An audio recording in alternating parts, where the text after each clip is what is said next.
Bonjour, voici la théorie relative au langage verbal. Cette leçon est divisée en deux. Dans cette partie, nous verrons le contenu du message, les registres du langage et le langage positif. Commençons tout de suite. Dans la communication, le sens des mots et la voix de l'émetteur sont responsables de 45% de la compréhension du message. Pour faciliter la communication, le langage doit être adapté à l'interlocuteur, positif et l'élocution doit être la plus claire possible. En ce qui concerne le contenu du message, nous pouvons distinguer deux parties. La partie purement informative, qui est la raison d'être du message. C'est la partie centrale de l'information, et la partie accessoire, qui est l'énoncé de l'information. Une partie qui maintient le contact, qui traduit les sentiments. Elle n'est pas indispensable, mais nécessaire à la communication. Par exemple, ce n'est pas compliqué, vous ne pouvez pas vous tromper. Attendez que je me rappelle. Comme vous avez pu le découvrir à travers les exercices, il existe 3 registres de langage. Ceux-ci sont caractérisés par leur vocabulaire et les constructions de phrases. Pour communiquer, il faut parler la même langue. Or, s'il y a bien une langue française, il y a différentes façons de la parler ou de l'écrire. Ces différentes façons d'écrire ou de parler correspondent à des registres ou niveaux de langage différents. On distingue généralement 3 niveaux de langage: le langage familier, le langage courant et le langage soutenu. Dans le langage familier, on retrouve des expressions souvent imagées, des phrases inachevées ou mauvaises, et l'emploi d'interjections ou d'onomatopées. Ce niveau de langage ne se conçoit pas dans une relation professionnelle. Dans le langage courant, l'expression est correcte et sans recherche d'effets littéraires. Ce niveau de langage est par contre utilisé dans le domaine professionnel. Enfin, pour le langage soutenu, il y a une recherche dans le vocabulaire et une recherche dans l'expression, ainsi qu'une bonne connaissance de la langue. Ce langage n'est pratiquement jamais utilisé dans le domaine professionnel. En abuser, c'est risquer de passer pour une personne snob. Voici un petit exercice. Je vous demande de réécrire en langage courant ce dialogue. Il sera également disponible sous cette vidéo. Dis donc, t'es pas au courant? De quoi? Frédéric, il s'est tiré avec la meuf de Cyril qui lui a piqué tout son fric. Tu peux pas répéter? J'ai rien pigé, moi. Frédéric, le pote d'Alain, il s'est cassé avec Jasmine. La nana de Cyril? C'est ça, t'as finalement capté. Eh ben, Jasmine lui a piqué son oseille. Ah, c'est pas cool, ça. Mais c'est qui t'a dit ça? La frangine de Cyril. Je l'ai eue sur son portable. Dis, t'as pas une clope? J'en ai plus, je suis un peu raide en ce moment, j'ai pas touché mes allocs. Bon alors, tu viens? J'ai garé ma bagnole près d'ici.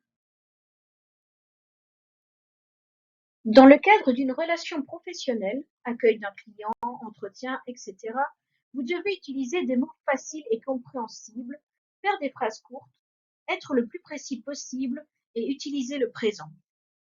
C'est le temps de la vente ou d'un entretien par excellence car il est bref, précis et évocateur. Il exprime une chose qui est en train d'arriver. Il faut l'employer au maximum.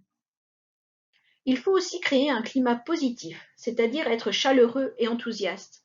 Il s'agit de l'art de présenter les choses sous un jour plus séduisant. Il faut éviter les mots noirs car ce sont des mots qui jettent de l'inquiétude chez le client.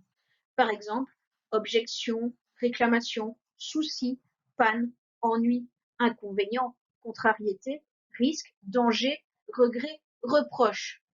Il faut au contraire ne pas avoir peur de répéter des mots qui rassurent comme tranquille, rassuré, sécurité, avantage, confiance, satisfaction. Au lieu de ne vous faites pas de soucis, vous n'aurez pas d'ennui. Mieux vaut dire je tiens à vous rassurer, vous pouvez être tranquille.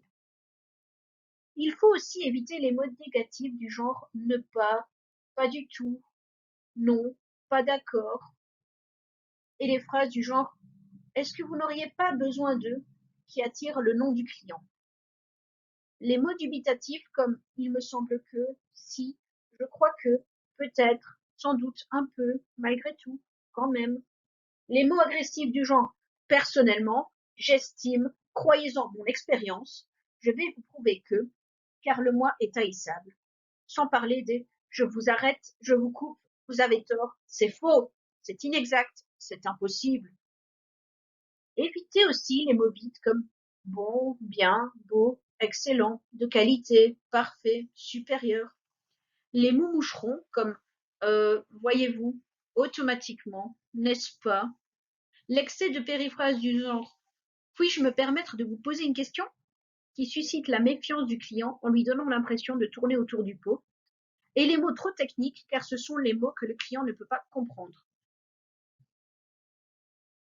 Voici quelques exemples de reformulation positive. Ne dites pas quittez pas, dites plutôt merci de rester en ligne. Ne dites pas c'est pourquoi, dites plutôt c'est à quel sujet. Ne dites pas c'est de la part de qui, dites plutôt qui dois-je annoncer.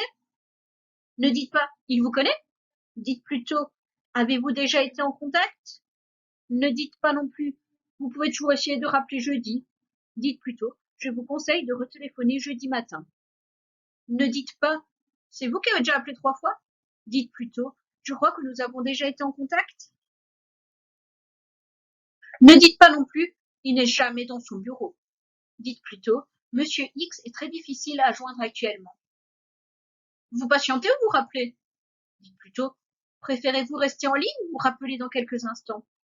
Ne dites pas non plus il ne peut pas vous prendre maintenant, dites plutôt Monsieur X est actuellement en entretien, en ligne, absent. Autant que possible, parlez au présent. C'est le temps de l'action et de l'immédiat. Il rassure et donne une forme d'assurance à l'engagement. De plus, la formulation au présent est plus dynamique. Bannissez la forme négative. Cela permet de donner une image positive de l'entreprise. Engagez-vous. Par exemple, vous pouvez compter sur moi, je m'y emploie. Cela rassure l'interlocuteur. Évitez les silences après des annonces décevantes comme une absence ou un retard. Cela évite de favoriser l'expression du mécontentement. Recherchez des solutions de rechange. Il faut orienter le client vers une alternative. Puis-je transmettre un message? Donnez des indications précises pour éviter les malentendus. Sachez argumenter, c'est-à-dire donner les avantages de la solution proposée. Cela augmente les chances d'adhésion de l'interlocuteur. Soyez diplomate, ménagez la susceptibilité de l'interlocuteur. Enfin, utilisez une bonne stratégie de questionnement pour trouver la cause du désaccord. À force d'utiliser ce type de langage, nous devenons positifs. Nous voici déjà arrivés à la fin de cette leçon. N'hésitez pas à me poser vos questions si vous en avez. Nous corrigerons les exercices lors de la prochaine session live. Passez une excellente journée.